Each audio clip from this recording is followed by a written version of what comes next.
अगर वो गोलियाँ चलाएगी तो हम हँस करके सर नीचे करके उनकी गोलियाँ भी खाने को तैयार हैं, लेकिन हमारे अधिकारों का हनन हम नहीं करने देंगे, उत्तर प्रदेश सरकार को भी और उत्तर प्रदेश पुलिस को भी। तैयारी कोई जंग की तैयारी थोड़ी थी और जहाँ पर मोहम्मद साहब के नाम की बात आएगी तो वहाँ पर सबसे पहली चीज़ होगी शांति और इंसानियत। बरेली में अगर लोग इकट्ठा होकर आई लव मोहम्मद लिखते हैं और उन पर इतनी बुरी तरीके से पुलिस लाठीचार्ज करती है, तो लखनऊ में भी एक बड़ा जो है जनसैलाब अगर निकल पड़ेगा आई लव मोहम्मद लेकर के, तो क्या यूपी पुलिस हम पर गोलियाँ चलाएगी?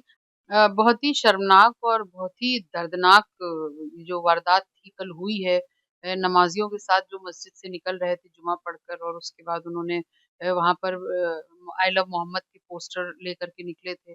उस पर पुलिस की जो कार्रवाई थी, जो पूरी तरीके से देखने में लग रही है कि सरकार के दबाव में की जा रही है, वो बहुत ही गलत है। इस तरीके से बुरी तरीके से मारा है, दर्जनों लोगों के सर फूटे हैं, घायल हुए हैं। ये एक बहुत ही भयावह स्थिति थी कल की। तो फिर बयानबाजी यूपी पुलिस की तैयारियां नहीं है कि काफी ज्यादा देखिए ये सरकार तो लॉ एंड ऑर्डर मेंटेन करने में फेल है ही है। इनकी लोकल इंटेलिजेंस इनकी फेल रहती है। लेकिन क्योंकि नमाज़ के बाद जुमा तो पढ़ना ही होता है लोगों को और तौकीर रज़ा साहब ने जो भी कुछ वहाँ पर कहा कि इस आई लव मोहम्मद पर अपना एहतजाज दर्ज करें, उसका ये कतई मतलब नहीं निकाला जाना चाहिए कि ये एक सुनियोजित तरीके से वहाँ पे कुछ ये सब करवाने के लिए किया गया था। ये पुलिस द्वारा जो ये भगदड़ मचवाई गई, उसमें लोग भागे, उनको लाठी डंडों से पीटा गया, ये कहीं न कहीं बहुत ही शर्मनाक है।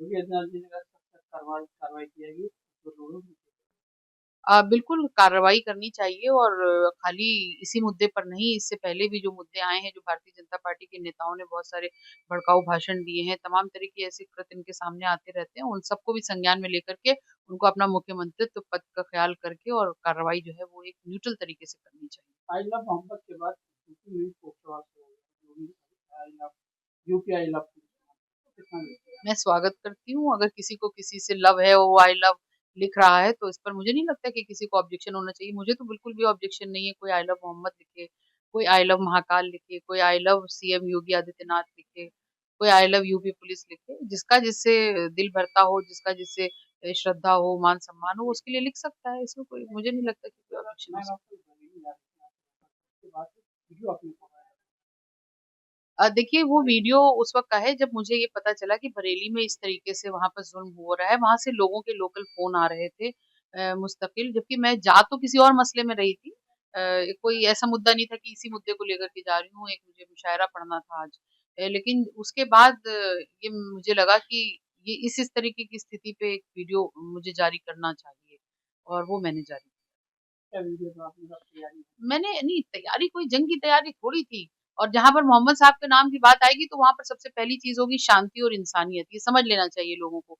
कहीं भी किसी भी किस्म से वहाँ पर कोई भी ऐसी तैयारी नहीं हो सकती जिससे किसी इंसानियत को या इंसान को नुकसान पहुँच सके। तो ये कहा गया था कि बरेली में अगर लोग इकट्ठा होकर आई लव मोहम्मद लिखते हैं और उन पर इतनी बुरी तरीके से पुलिस लाठीचार्ज करती है, तो लखनऊ में भी एक बड़ा जो है जनसैलाब अगर निकल पड़ेगा आई लव मोहम्मद लेकर के, तो क्या यूपी पुलिस हम पर गोलियाँ चलाएगी? अगर वो गोलियाँ चलाएगी तो हम हँस करके सर नीचे करके उनकी गोलियाँ भी खाने को तैयार हैं, लेकिन हमारे अधिकारों का हनन हम नहीं करने देंगे, उत्तर प्रदेश सरकार को भी और उत्तर प्रदेश पुलिस को भी।